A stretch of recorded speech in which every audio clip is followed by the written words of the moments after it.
Assalamualaikum warahmatullahi wabarakatuh. Innal hamdalillah nahmaduhu wa nasta'inuhu wa nastaghfiruh wa na'udzu billahi min syururi anfusina wa sayyiati a'malina may yahdihillahu fala mudilla lahu wa may yudlil fala hadiya lahu. Asyhadu an la ilaha illallah, asyhadu anna Muhammadan abduhu wa rasuluh. Allahumma shalli ala Muhammad wa ala ali Muhammad. Alhamdulillah, insyaallah di sore ini kita sama-sama dipertemukan kembali. Kita bahas parenting sama-sama ya, untuk member kelas parenting atau free class. Di sini hari ini kita akan membahas tentang mengatasi konflik saat anak belajar daring. Sederhana gini, konflik itu kan terjadi karena dinamis ya. Dalam teori-teori sosial, konflik itu terjadi karena kita sama-sama bergerak. Karena ada yang bergerak, ada yang melakukan sesuatu, dan itu berinteraksi sesama yang dinamisnya tadi. Maka konflik ini nggak terlalu kerasa waktu anak kita belajar di sekolah. Kenapa? Karena interaksi pembelajarannya tidak bersama kita, tapi bersama para guru di sekolahnya. Jadi makanya konfliknya mungkin terjadi antara para guru dan anak muridnya gitu ya. Nah, ketika dipindahkan ke rumah, karena ada dinamis yang terjadi, karena dua-duanya bergerak, karena ada hal yang bertemu gitu ya, gesekan terjadi, maka kemudian konfliknya pun terjadi berpindah ke rumah. Karena peran guru kemudian separuhnya dijalankan oleh orang tua, walaupun dalam keadaan daring separuhnya masih dijalankan oleh peran guru dari sekolahnya. Tapi dalam kenyataannya memang separuhnya itu kemudian mau tidak mau harus diperankan juga oleh para orang tua di sini. Dan konflik terjadi di sini. Dan sebagaimana pada umumnya permasalahan konflik, itu faktornya kan selalu dari tiga halnya ya, dari dua yang bersinggungannya, dan dari faktor eksternalnya. Faktor eksternalnya bisa berupa alatnya, berupa suasananya, bisa berupa dengan teknologinya, ya kalau sekarang mungkin jaringan internetnya dan lain-lain, atau tools-toolsnya, atau juga permasalahan dari, tadi saya katakan, dari dua tadi, entah di anaknya atau juga di orang tuanya. Ya, maka pembelajaran daring ini konfliknya bukan hanya tentang bagaimana menyelesaikan persoalan anak kita, tapi juga bagaimana kemudian orang tua menyelesaikan persoalannya sendiri. Ini kan konflik-konflik yang terjadi dalam pembelajaran daring ini ya. Jadi konflik ini kemudian terus-terusan terjadi dan akan mencari titik keseimbangannya sendiri. Nah, ini banyak bahasannya. Mungkin nanti kita akan bahas dalam beberapa pertemuan ya di kelas parenting. Nanti ada yang live langsung. Ada yang langsung kita bahas karena nanti akan bertemu live webinar sebulan sekali, dan juga short course-nya insya Allah ada. Nanti kita juga hari Sabtu ada short course-nya ya, mungkin baca tulisannya. Nanti short course-nya lebih ke teknisnya, nanti bicara tentang manajemennya, biasanya seperti itu. Dan kemudian nanti juga ada yang dalam bentuk tapping-tapping ya, jadi bisa dilihat di akun kelasnya masing-masing. Di akun kelasnya itu nanti bisa silahkan dilihat, di update setiap minggu ada tambahan video ya, jadi pertumbuhannya akan berawal dari sana ya, kita pahami sama-sama dari situ.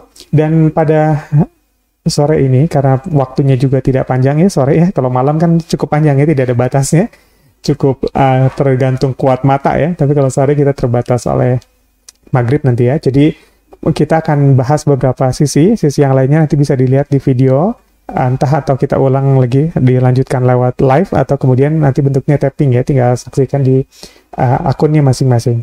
Nah, di sini persoalannya nanti kita akan fokus dulu pada konflik-konflik yang terjadi lewat posisi si anaknya dulu nanti, atau posisi konflik yang terjadi karena proses belajarnya dulu ya. Nanti ada dari bab orang tua, anak, dan lain-lain, tapi kita fokus dulu pada konflik yang terjadi karena proses pembelajarannya. Baik, kita buka dulu dengan sebuah ayat. Klik. Ini di Quran surat An-Nahl ya, ayat 78. Bisa dibaca di bawah. Materinya nanti juga ada bentuk PDF-nya ya, silahkan di-download. Ada bentuk untuk e-book-nya, silahkan di-download di akun kelasnya masing-masing.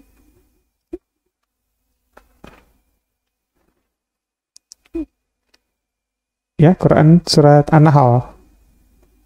Wallahu akhrajakum min butuni ummahatikum la ta'lamuna syai'ah wa ja'ala lakumus sam'a wal absar wal afidah la'allakum tashkurun.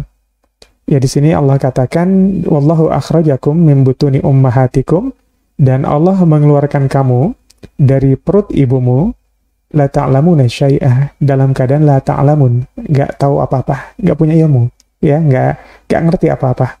Wa ja'ala lakumus sam'a wal absar wal af'idah la'allakum tashkurun.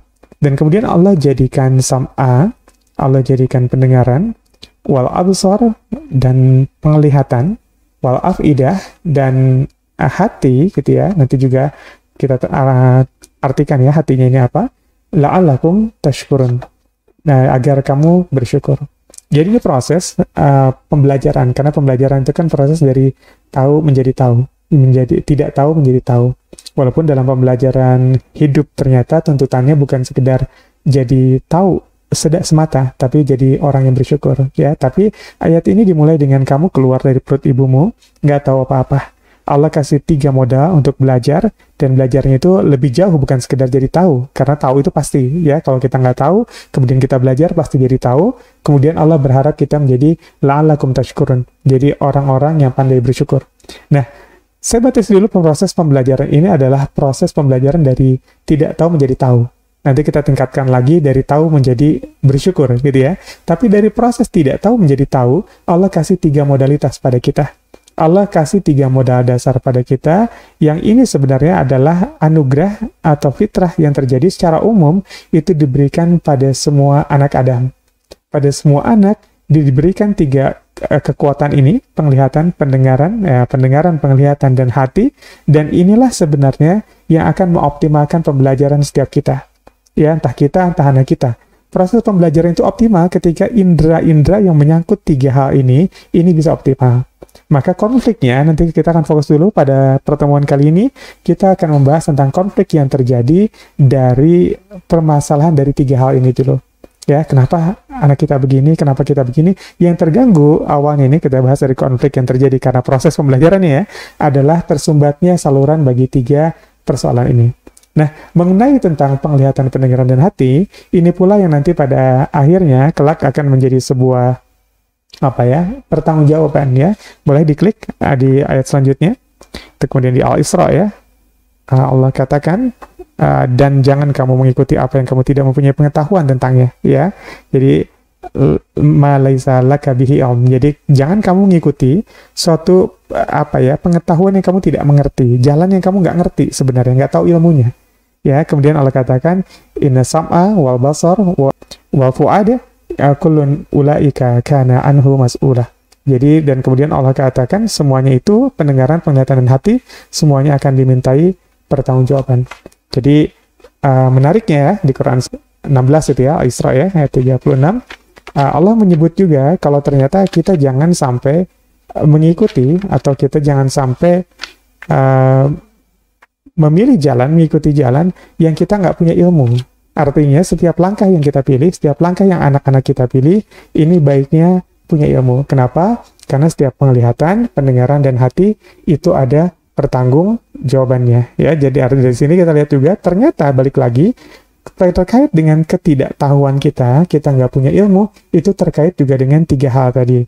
Inna sam'a wal basar wal fu'ada kullun ulaika kana anhu mas'ulan. Jadi ternyata 3 hal ini juga membuat orang kemudian dikatakan berilmu atau tidak berilmu. Digunakannya seperti apa? Ya, ketika 3 hal ini disebutkan, maka sebagai modal ketika nggak tahu, dan sebagai orang-orang yang tersesat karena mau tidak memakai ilmu, itu disebutkan lagi. Artinya apa? Proses pembelajaran ini butuh banget melibatkan 3 poin ini. Oke, kita masuk pada bahasannya. Klik. Ya, di sini kita bisa lihat ada 3 faktor yang tadi disebutkan. As-sam'a, al-absar, dan al-af'idah. Ya, yang menarik adalah kita lihat di Quran surat 16:78 tadi, An-Nahl, itu disebutkan ini saya ngambil ini ya, as-sam'a, al-absar, al-af'idah. Allah menyebut yang pertama as-sam'a, pendengaran. Ini kata yang berbentuk tunggal, menunjuk pada satu. Ya, tapi kemudian Allah sebut al-absar. Ini susunan kata yang susunannya adalah jamak. Ya, kemudian al-af'idah, hati gitu ya. Itu juga disebut dalam susunan yang jamak. Jadi as-sam'a ya, itu tunggal gitu ya. Al-absar ya, bukan basar tapi al-absar berarti jamak gitu ya. Penglihatannya ada lebih banyak gitu ya. Dan hatinya juga al-afidah ya. bukan pakai kata fuad gitu ya, bukan pakai kata satu, tapi al-afidah berarti ada banyak. Nah, kalau kita lihat tafsirnya Quraisyhab misalnya ya gitu, itu mengatakan kenapa sam'anya itu satu, kenapa absornya itu, pandangannya itu jamak dan hatinya itu jamak, itu karena kalau masalah pendengaran sebenarnya didengar dari arah mana aja dan kapan aja itu hasilnya sama. Jadi prinsip pembelajaran dengan telinga itu selama anak mendengar, selama murid mendengar, ya, mau dengarnya di rumah, mau dengarnya di sekolah, mau dengarnya di lantai atas, mau dengarnya di lantai bawah, mau dengarnya dekat, mau dengarnya jauh, mau duduk di sebelah kanan guru, mau duduk di sebelah kiri guru, mau sambil tiduran, mau sambil duduk, yang didengar sama. Jadi makna pendengaran itu tunggal, gitu ya. Kenapa? Karena mau kita belajar di mana aja, sebenarnya ketika guru tuh ngomong, selama tidak ada kendala dengan pendengaran atau proses nyampainya pendengaran, misalnya suaranya terputus di daring gitu ya, suara gurunya terputus, suaranya tidak terdengar, suara orang tua tidak terdengar, tapi selama masih terdengar, ya, mau di lantai atas, lantai bawah, mau di sebelah kanan, sebelah kiri, mau duduk di depan atau di belakang, misalkan dalam kelas gitu ya, itu sebenarnya informasinya sama. Ini berbeda dengan kalau kita bicara pandangan. Nanti proses pembelajaran yang lewat mata, ya, disebutnya al-absar. Ya, bukan basar. Ya, artinya apa? Karena kalau pandangan, begitu memandang di depan dan di belakang, hasilnya beda. Kalau kita pandang di sebelah kanan dan sebelah kiri, itu bisa beda cara pandang. Satu hal dipandang dengan cara berbeda, hasilnya bisa beda pemaknaan. Ya, maka bisa jadi salah satunya nanti ya proses pembelajaran mata itu adalah mengganti posisi. Ini kalau misalkan dalam pembelajaran langsung di kelas gitu ya, misalkan kita ngalamin anak kita pembelajarannya, oh nilainya kenapa turun? Kita tanya, kenapa turun? Nggak tahu. Kamu pindah nggak tempat duduknya? Oh pindah. Kenapa? Kemarin di depan, sekarang pindah ke belakang, pindah lagi ke depan. Kenapa? Karena kalau kebicara tentang pandangan, posisi bisa mempengaruhi hasil. Posisi menentukan prestasi, kata orang itu ya. Itu bisa seperti itu dalam proses pembelajaran yang lewat pandangan, ya, yang lewat sebuah pembelajaran mata. Dan itu ada potensinya juga, ya. Nah, yang kemudian terakhir, al-afidah, itu fuad itu, kalau tunggalnya kan fuad ya, itu kan adalah hati yang sangat dalam, kata para ulama. Jadi al-afidah itu hati yang sangat dalam, yang juga bahkan dikategorikan oleh beberapa ulama itu akal. Kenapa? Karena dia sebelum merasa dipikirkan. Jadi akalnya memikirkan, menimbang, dan berat, baru kemudian masuk ke dalam hati. Ya, jadi al-afidah itu akal yang hidup. Akal yang hidup dan menentukan bahkan tentang rasa yang dia punya. Tentang warna yang dia suka. Tentang selera yang dia punya, tentang baik, buruk, dan lain-lain, itu muncul dari mana? Dari akal yang hidup terus itu. Ya, walaupun dikatakan hati, tapi ini hati yang dimulai dari pertimbangan akal. Ini makanya nanti dalam proses pembelajaran itu harus mempertimbangkan keadaan akal. Maka dalam proses fikih Islam itu juga dikenal banyak tuntutan. Ya, nanti kita bahas juga ya di kelas, silahkan diakses materinya. Di situ ada bahas tentang anak 0-7 tahun, 7 sampai 11, 11 sampai 15. Itu dipisah-pisahkan berdasarkan pengkategorian dalam fikih Islam. Ya, nanti ada kategori sobi, gitu ketika dia 2 sampai 7 tahun, akalnya sampai di mana, maka tuntutan pembelajarannya apa? Ya, tuntutan optimalisasinya apa? Keadaannya seperti apa? Apa yang harusnya dia miliki, standar-standarnya? Di usia 7 sampai 10 tahun, itu sebutlah dia disebut usia mumayyiz. Ya, di situ dia pra-mukallaf, siap untuk menanggung beban. Dan ketika usia 10 sampai 15, dia sudah harus siap untuk menjadi mukallaf. Ya, mau nggak mau, dan 15, dia berpindah dari posisi anak menjadi orang dewasa. Tapi sudah mulai terbebani syariat dari 10 tahun itu. Akalnya sudah berbeda tuh, tiap jenjang usia itu. Makanya Nabi juga merintahkan gitu, 7 tahun perintahkan sholat. Maka perintah bisa dimulai kapan? Di 7 tahun. Belum 7 tahun, bisa nggak diperintahkan? Bisa, tapi memang tingkat kedisiplinannya belum. Ya, bahkan dalam hal yang paling wajib sekalipun, maka belum wajib untuk diperintahkan. Sholat baru 7 tahun. 10 tahun, sudah ada sistem hukumannya. Kenapa? Akal tumbuh terus di sana. Ya, artinya apa? Pembelajaran juga harus melibatkan pengetahuan kita tentang akal yang seharusnya tumbuh pada anak kita, usia anak kita. Dan 3 hal ini yang ternyata dijadikan Allah untuk jadi modal bagi pembelajaran. Ya, kita perhatikan tentang pendengaran. Dan kalau kita bicara tentang pendengaran, kenapa sih terjadi konflik dalam proses pembelajaran di rumah ini, di daring ini? Ya, kita evaluasi dulu. Nanti di hari Sabtu ya, kalau kita bentuknya short course, karena itu 2 materi ya, dari pagi sampai sore, mungkin kita akan banyak nanti kita banyak ininya ya, simulasi harian ya. Jadi nanti ada kuesioner yang bisa Bapak Ibu cek untuk mengetahui anak Bapak Ibu itu dominannya pada apa. Walaupun ini semua dimiliki, ya kan? Sama itu kan yang pertama kali didengar ya, hidup ya, indera yang pertama kali dipakai ketika proses pembelajaran. Bahkan ketika dalam rahim sekalipun dia sudah bisa melakukan ya proses pembelajaran, makanya sudah bisa dilakukan bahkan pranatal ketika sebelum kelahiran. Jadi seorang ibu sudah bisa mendidik anaknya. Biasanya didengarkan yang lain-lain. Kalau teori barat kan dengarkan musik Mozart dan lain-lain ya. Tapi kalau kita dengarkan tilawah, ceramah dan lain, apakah bisa nyampe? Bisa. Kenapa? Karena fungsi yang sudah mulai hidup itu pendengaran. Nanti pendengaran ini apakah bicara tentang apa dia mengerti atau tidak maksudnya? Ya terlepas dari kekuasaan Allah atau apapun, yang jelas dia akan mendengar tentang nada. Ya, sama dengan Mozart kan. Mozart itu nadanya beda. Karena apa yang masuk ke kita itu akan lahir dengan apa yang keluar dari mulut kita. Itu selalu, dari kecil sampai dewasa, kita itu bicara sesuai dengan apa yang kita dengar.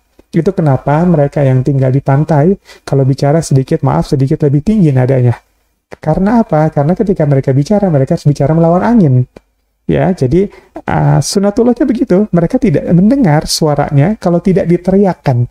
Maka dia berteriak supaya suaranya sampai. Itu kan seperti itu hukumnya. Jadi sama dengan kita. Maka kalau kita terbiasa mendengar sesuatu yang nadanya tinggi, maka suara kita akan ikut tinggi. Tapi begitu yang kita dengar nadanya lebih rendah, maka suara kita pun jauh akan lebih rendah.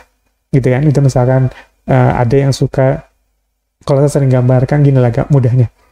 Saya ikut bareng teman misalkan diajakin, ada konser musik nih.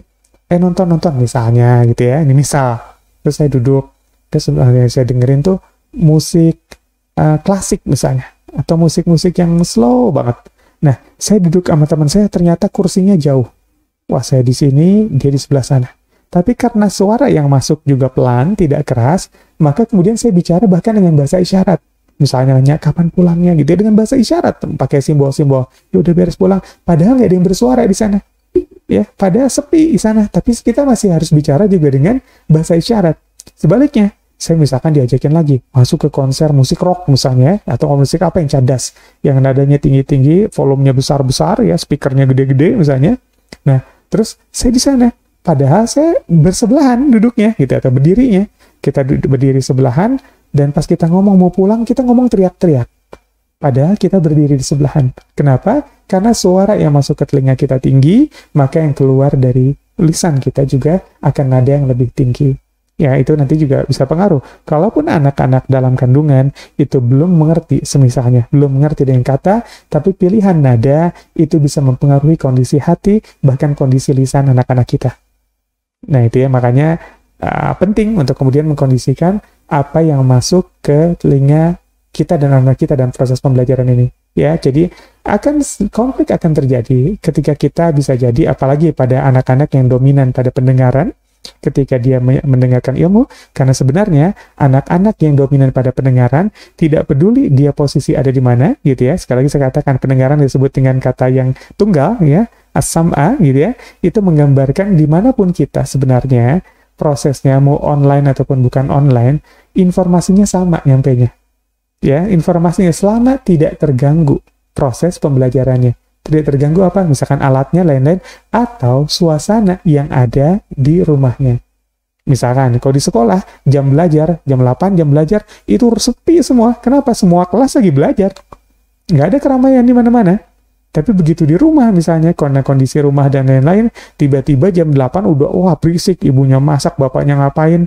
Nah, bisa nggak ngaruh ke konsentrasi atau prestasi belajar anak? Bisa. Kenapa? Karena mungkin suaranya jadi tabrakan gitu yang masuk. Dan saya katakan tadi, nada yang lebih tinggi itu memancing kata yang lebih tinggi. Kita Nabi juga pernah ada ayat kan, maka tidak boleh bicara lebih tinggi daripada Nabi. Waktu itu yang seperti itu ya, waktu itu ada keributan antara Umar dan sahabat yang lain ya. Nadanya kemudian meninggi, dan kemudian Rasul larang seperti itu. Nah, ini kan artinya apa? ada bab nada itu jadi suatu bab yang penting juga nanti kita pelajarin lebih detailnya lagi. Nah, itu terkait dengan suara. Nah, konflik kedua dari pandangan, dan makanya dalam proses pembelajaran ya, suara itu yang pertama. Proses pembelajaran berikutnya kan di mata ya. Mata itu kan sebenarnya sempurna melihat bayi itu di usia 6 bulan. 3-6 bulan mulai tumbuh kemampuannya. Sebelum itu kan yang dia lihat sebenarnya bayang-bayang. Ya, kadang-kadang kita ketawa, kita ngelucu, mukanya, itu sebenarnya nggak jelas buat bayi itu. Ya, bayi yang baru lahir sebenarnya hanya melihat bayang-bayang. Kenapa? Karena dia sudah lama berada dalam berada dalam rahim, kan gelap ya.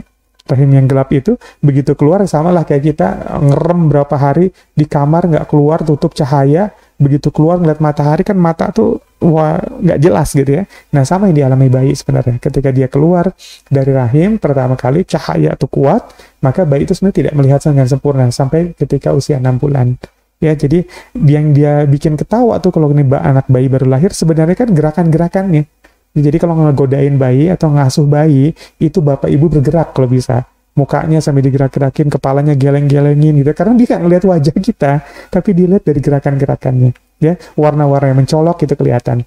Nah, makanya mainan bayi kan warna-warni, digantungin di tempat tidurnya, terus berputar-putar, bergerak, ya kan? Yang dia suka tuh gerakannya itu loh. Yang bikin dia nanti ketawa sendiri itu karena ada sesuatu yang bergerak. Karena belum cukup jelas pada awalnya buat mereka, tapi kemudian gerakan-gerakan yang bergerak itu menarik buat pengetahuan mereka di awal. Nah, ini kan sama ya, tumbuh seperti itu, maka yang kemudian perlu kita perhatikan juga dalam proses pembelajaran anak kita adalah bicara tentang pandangan. Dan kalau pandangan memang sangat berpengaruh, karena makanya disebutnya dengan kata yang jamak al-absar. Kenapa? Karena beda dengan penglihatan maksud saya, beda dengan pendengaran yang pesannya tuh sama sebenarnya, mau di kanan di kiri, orang kalau jelas ya nyampe itu aja. Nggak berubah kok pesannya. Tapi kalau pandangan, itu prestasi bisa ditentukan juga oleh posisi. Ya, maka cari tempat yang paling kira-kira pandangannya itu tercukupi atau terpuaskan gitu ya. Entah alatnya, terus entah bentuk atau lebar layarnya. Ada orang yang nggak bisa belajar, menurun prestasinya kenapa? Karena pakai HP. Oh, tapi orang tuanya nggak punya gitu ya laptop. Nah, ini kadang persoalan tersendiri ya. Kadang-kadang persoalannya tadi saya katakan muncul dari apa? Dari peristiwa-peristiwa kayak gini, dari proses belajar. Anak ngerasa nggak konsentrasi. Kenapa? Dan masa sih teman kamu bisa? Nah, itu saya katakan karena tiap orang beda modalitasnya. Ada yang kemudian modalitasnya kuat di pandangan, dan dia memang dalam pandangan itu bisa berbeda-beda caranya. Ya, bisa berbeda-beda tentang keunikan-keunikannya. Cara dia belajar, alat yang dia pakai, lebar layar yang dia pakai, duduk atau tidurnya, ruangannya gelap atau terang, kecerahannya berapa persen, itu beda-beda tiap orang sukanya. Nah, ini harus diperhatikan juga. Kadang-kadang konfliknya terjadi karena apa? Karena si anak pandangannya kurang bisa kurang bisa diadaptasi dalam proses pembelajaran ini. Ya, ini harus diperhatikan. Ini kesulitan di online seperti itu. Karena kalau di offline itu kan kita bertemu guru langsung. Ketidakcocokan bisa dengan cara guru yang bijak itu biasanya akan menggilir tempat duduk, dan kemudian ketika di satu tempat duduk posisi anaknya itu, makanya satu guru itu kalau bisa jangan terlalu banyak muridnya biar tahu sih ketika di satu posisi anaknya itu mendapatkan hasil lebih baik di situ terus aja. Gitu ya, posisi lagi ada anak yang nakal, ada yang badung, biasanya dia posisikannya apa? Kalau guru-guru zaman dulu kita, itu kan diposisikan pindah-pindah tempat duduk ya, pindah tempat duduk, ganti teman sebelahnya siapa, ganti teman sebelahnya siapa, dengan harapan apa? Ada perubahan, bisa nggak? Ngaruh? Bisa ngaruh. Karena pandangan itu, tadi saya katakan, dari sudut yang berbeda, hasilnya bisa berbeda. Itu cara pandang. Ya, pembelajaran dengan mata, itu dengan sudut yang berbeda, kanan kiri yang berbeda, dekat jauh yang berbeda, itu saja bisa bawa hasil yang berbeda. Itu seperti itu ya. Ini harus difasilitasi oleh kita. Tapi ketika kita masuk ke online dalam pembelajaran daring, memang kesulitannya mungkin yang kita cek adalah apakah layarnya ini mengganggu. Layar itu terkait dengan kelebaran, resolusinya atau kecerahan, itu bisa terkait dengan situ, atau terkait yang lain. Atau bisa jadi memang anak kita pada akhirnya menurun sama sekali di online. Kenapa? Karena memang dia terbiasa untuk dalam pandangan matanya itu lebih optimal ketika bertemu langsung daripada bertemu pada layar. Ya sudah, ditunggu aja kalau kayak gini ya. Tunggu, mudah-mudahan cepat di wabahnya beres, dan mudah-mudahan bisa segera masuk lagi hingga kemudian optimal anak kita di sana. Dan kemudian yang terakhir, al-afidah itu, fuad itu kemampuan akal kita, dan ini juga bisa sudut pandang yang berbeda. Ini terkait dengan pengalaman, rasa, dan lain-lain yang seringkali didapatkan anak-anak ketika di sekolah dan tidak didapatkan di rumahnya. Ya, di sekolahnya mau tidak mau, suka nggak suka, kadang-kadang sang guru memaksakan. Ya, guru itu maksakan untuk sholat duha, guru itu maksakan untuk begini, nyapa, assalamualaikum, doa, kebiasaan, dan lain-lain. Dan itu nggak ada. Ya, itu hilang di rumahnya, yang kemudian ada penurunan dari sisi itu, ya terjadi. Kenapa? Karena akalnya tidak dianggap bergerak tumbuh seperti sebelumnya, gitu ya. Karena saya katakan tentang absor dan al-idah ini, karena bentuknya jamak, maka hasilnya bisa berbeda-beda ketika tempatnya berbeda. Ketika sudut pandangnya berbeda, ya. Nah, solusinya gimana? Cari terus, ya. Dan kita nggak pernah tahu karena tiap anak kita punya keunikan dengan sudut pandang dan sudut akalnya, gitu ya. Cara dia memandang sesuatu, cari formula yang kira-kira bisa. Dan juga ingat tuntutannya, ya. Tuntutan sesuaikan dengan usia anak kita, bukan sesuaikan juga, bukan selalu disesuaikan dengan kelas berapa dia atau tingkatan SD-nya, misalkan SMP-nya berapa. Karena kadang-kadang ada sebagian anak yang kita masukkan lebih cepat, misalnya ya, lebih dulu sebelum usianya sudah masuk, ya kemudian di usia yang masih muda, dia sudah kelas berapa misalnya. Yang kita perlu lihat nanti adalah di usia akalnya itu memang sudah begini atau belum. Misalkan di usia kelas 3, kelas ke bawah, kelas 4 ke bawah, atau di bawah 10 tahun, itu kan sebenarnya rasa tanggung jawab anak belum terbentuk secara sempurna. Ya, karena memang akalnya belum terbentuk. Kenapa? Fitrah. Nanti ada kata mukallaf. Mukallaf itu kapan? 10 tahun. Ketika dia nggak sholat, dia boleh dipukul. Apa itu mukallaf? Mukallaf itu adalah orang yang mulai terbebani oleh syariat. Ada kata la yukallifullahu nafsan illa wus'aha di ayat gitu ya. Dan Allah tidak membebani. Artinya apa? Kalau usia mukallaf itu adalah usia siap untuk menerima beban. Berapa patokannya di Islam? Patokannya 10. Di bawah 10, secara fikih, memang dia belum siap untuk beban, tapi sudah bisa menerima perintah. Tapi belum ada beban, dan belum tanggung jawab sempurna, sampai 15 tahun.